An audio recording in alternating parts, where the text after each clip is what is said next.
Good morning, Pilipinas! Merry Christmas and Happy New Year po sa inyong lahat dyan. So, binabati ko po dyan si Mayor ng Bansud, si Ronnie Murada. Yan, napakabait na mayor yan. So, naalala ko po yan pagka pesta ng Bansud. So, lagi nagpapakain at maganda yung presentation nila sa Bansud. So, ilang beses ako nakapanood ng mga palabas dyan sa Piyesta ng Bansud. Yan. So, Mayor Morada, more blessing to come and healthy everyday. Yan po. So, hindi nyo po kilala pero kayo po ay kilalang kilala ko. So, minsan ay nasalubong ko kayo dyan sa munisipyo at ako po ay kinamusta nyo na hindi nyo po kilala o hindi. Yon. So, mabuting mayor po yan ng Bansud. So, yun. Merry Christmas po sa inyo dyan. Sa mga kaibigan ko at kamag-anak ko po dyan sa Bansud. Tia Nora Sagid, yan. Mga Ornedo. Mga kaibigan ko na sila Lilibet Ulayaw ng Proper Bansud. Siyempre doon sa nanay niya na may sakit, kamusta po kayo dyan? Yan po. Yun po ba mga kilala ko dyan sa Bansud. Ayun. Mga Monsanto, mga Ornido. So, Merry Christmas po kayo dyan. Sa inyo po dyan sa bayan po ng Bansud. So, ayan. And then, yung, siyempre, Merry Christmas and Happy New Year din po. Sa San Juan City, lalo na yung mga alumni ko dyan sa San Juan National High School or formerly San Juan Municipal High School, batch 1995. Yan. Yung aming coordinator po dyan na si Redentor Villegas sa mga officer dyan sa batch 95. Siyempre, laking San Juan po tayo. Binabati ko rin po ng Merry Christmas and Happy New Year ang ating mayor na si Francis Zamora. Yan, yung makabagong San Juan. So nakita ko yung ano niya dyan, pagbabago. Lalo na din sa pagbibigay ng ayuda. So ako po ay nakatanggap din ng mga ayuda dyan. Kasi dyan po nakatira yung ate ko. Dyan sa barangay San Perfecto. So ako po yung kumukuha ng ayuda niya. Tapos sometimes binibigay niya sa akin yung ayuda din. So malaking tulong po yun. Ayun. Then pasalamat din ako din sa barangay San Perfecto. Dun sa may health office. Yun. Siguro po ay natatandaan niyo po ako. Minsan ako'y lumapit dyan. Siyempre yung City of San Juan, yung health office dyan. Nalimutan ko na yung pangalan ni Doktora. So isa sa pong tumulong sa akin dyan para ipaabot dyan sa barangay San Perfecto. Yung sa may health office po. So kaya nakumpleto yung ano ko dyan yung submission ng health dito sa St. Luke's. So, isa po sa mga requirements po bago po ako makapunta ng Canada. Ayun. Siyempre, yung mga kabats ko dyan na nagtitiwala sa akin at yung mga kaklase ko na kabats ko na walang tiwala sa akin. So, Merry Christmas po sa inyo at Happy New Year din. So, kung meron man po tayong tampuhan noon, palampasin na po natin yan. Ang mahalaga, masaya tayo ngayong bagong taon. At syempre po, no, papasalamat din ako doon sa mga kaklase ko na nung time na walang-wala ako. Tumulong sa akin. So, hindi ko naman kayo nakakalimutan. Ang problema, parang kinalimutan nyo ako. So, inalis nyo ako dyan sa ating GC. Yun. Ganun din po sa yung sa batch ko sa Balite Elementary School na GC namin. So inalis nyo rin po ako. So hindi ko na po kasalanan yan. Ang mahalaga naging totoo lang ako sa inyo. Ayun. Ayun yung mahalaga, yung totoo ka. Yung sinasabihan ko kayo na mali niyo, pero hindi niyo matanggap. Pero 'pag ako sinasabihan niyo ng mali ko, tinatanggap ko. Oh, that's life. Nagkakamali tayo. Wala namang perpekto, eh. Maliban na lang kay Perpekto Bernardo, 'yan, pangalan talaga, Perpekto. So, Merry Christmas po, Tio Perpekto Bernardo. 'Yan, Barangay Balite. Ayan, so nagkaroon man ako ng problema sa buhay, at least naging masaya naman. Oo. Akala nyo hindi totoo yung sinasabi ko na makakapunta ng Canada. Kasi nga, negatibo kayo, di ba? So, sabi nila, wala daw ako mararating. Eh ano ito, nasa Canada na ako. So, magto 2 years na ako rito. So, tuloy-tuloy lang ang trabaho ko rito. Matulad ng asawa ko, si Beth, kahit Pasko, nagtatrabaho. Kasi ang trabaho niya rito ay PSW, Personal Support Worker. So, sa community siya. So, ako naman sa housekeeping. So, ang trabaho lang namin dito, ang off lang namin, New Year, Christmas at New Year. So, 31 may trabaho po ako. So, dito ho kasi importante may trabaho. Bakit po? Kasi dito, katulad itong bahay na to, binabayaran po namin to monthly. Tapos, meron po kami mga bills. So, ano yung bills namin dito? Katulad po ng internet, insurance, yan.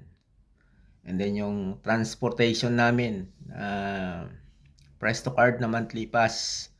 So, binabayaran po namin yan monthly. At the same time, siyempre, mga gastusin sa bahay, katulad ng grocery. So, pagkain, mga personal necessities namin, di ba? So, ano ba yung personal necessities? Katulad ng sabon, toothpaste, lahat yan. Part ng grocery. Siyempre, second na po yung amin mga damit. Ayun.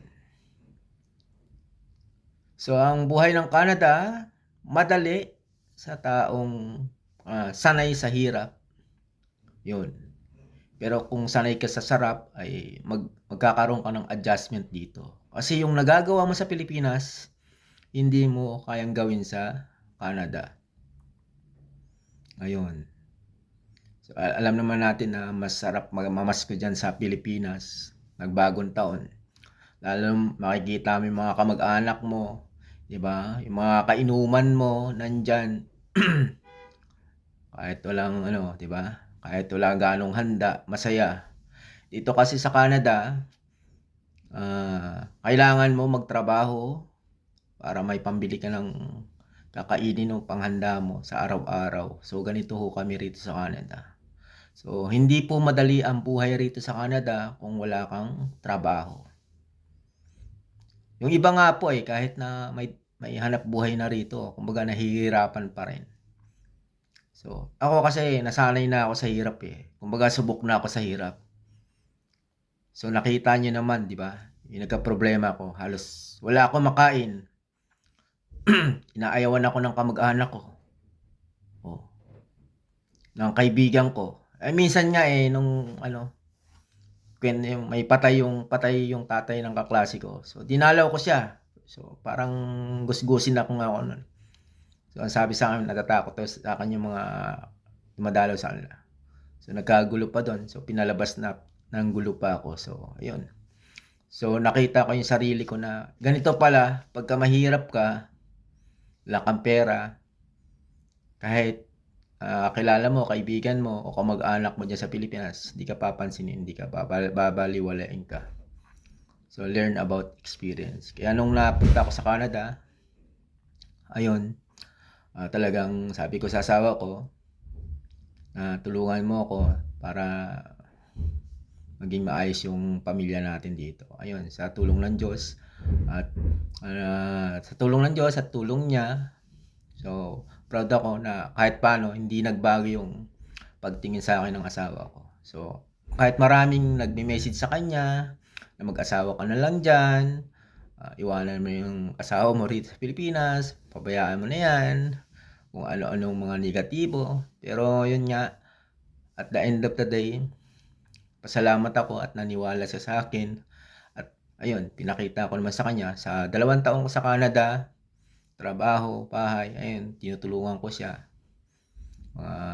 Kung anong pwede kong itulong. And then at the same time, minsan nga, sabi niya sa akin na wag daw ako masyadong maanawaan. Yung yung palabigay sa kapwa, lalo na din sa Pilipinas. Kasi lagi niyang ini-insist sa akin na sana maging lesson sa iyo yan kung anong nangyari sa iyo sa Pilipinas. Halos walang tumulong sa iyo. So may mga tao na ayaw na maniwala sa akin na makakarating ako sa Canada. Kaya nga nung nakarating ako sa Canada, so pasalamat talaga ako sa Diyos. Siyempre, nagpapalakas din sa akin dyan. Isa sa dyan nagsadya sa akin yung batchmate ko na si Dexter Corpus. Yan. Yung bodybuilder na nasa Calgary, Canada. And then yung kaklase ko ng elementary, si Ben Buonggaling ng Alberta, Canada. Tapos yung dati naming kapitbahay dito sa San Juan City na si Michael Juan or si Temi kung tatawagin sa J. Basa sa Pilipinas. Yan sa Barangay Pedro Cruz. And then yung senior ko na si Sir Romero. Yan. Yan yung nandito rin. Magkapit-bahay lang kami. Dito si Eglinton and Batterson nakatira. And then yung junior officer ko na si Ramil Ringor. Yan. Yung aming kapitan dito sa Canada. So nagbabarko talaga siya. Yun. Pag nakikita ko yung mga junior ko na mataas na yung rango, may talagang may katungkulan sa barko. Talagang saludo ako. Yan. Isa sa mga hinahangaan ko diyan na junior officer ko na kapitan dito sa Canada. So inter-island yung nila yung biyahe rito sa Canada. Ayun, I think citizen na siguro siya rito. Ayun, Merry Christmas and Happy New Year sa inyo diyan. Sir and ma'am, sa mga junior officer ko, nakaka-proud na nakikita ko rin na talagang asinsado na sila. Siyempre, hindi ko rin makalimutan ang ating boxing officer dyan na si Sir Borsilango, yan. Rolando Borsilango, yung Keyboards Boxing Gym. Nakita ko yung bata niya, si Waljan Mindoro, na taga Zamboanga. So, maging future Manny Pacquiao ng Pilipinas. So, congratulations po sa inyo. Napakagaling nung boksingero niyan na si Wiljan Mindoro. Yan. So, yung mga PMIers natin dyan, lalo yung kaklasiko, na si Boyet Marcelo San Diego ng Valenzuela. Congratulations, lumalago yung business mo dyan sa Valenzuela. Yan, ayun, lagi kong kachat minsan yan. Best friend ko dyan sa PMIers, Alpha Bats o Bravo Bats. And then si mate Joey Nabalta ng Edmonton or Calgary, Canada. So, yun. So, dalawa kaming bats ng PMIers dito. Kaya lang nasa Calgary siya. Ako nandito sa Toronto. Ayun. So, mabuhay kami. So, dalawa ang trabaho niyan. Minsan, 3 pa. So, ayun. So, dito kasi sa Canada, pwede kang magtrabaho kahit ilan hanggat kaya mo. Yun ang kagandahan. And then, yung overtime, depende rin sa management kung i-overtime ka. Katulad ako, parang naging paborito na nila ako maging mag-overtime. Kasi nga, wala akong pinipili na trabaho. Kahit anong trabaho yan, kahit anong oras yan. Kukunin ko yan. Yan. I-grab ko yan. Kasi dito, minsan lang yung ganong opportunity. So, nakita nyo sa previous na reels na ginagawa ko, talagang pinapakita ko yung mga simple na trabaho lang ng housekeeping. Ang dali lang kasi imagine mo sa Pilipinas, ang hirap mag-apply ng trabaho, di ba? Ang daming requirements. So, pagdating mo dito sa Canada as a permanent resident, 2 lang requirements ang hanapin sa'yo. Checking account at saka yung SIN number. Yung SIN number, SIN na tinatawag, Social Insurance Number. Kumbaga sa atin yan yung tax tax identification number dito. O yun.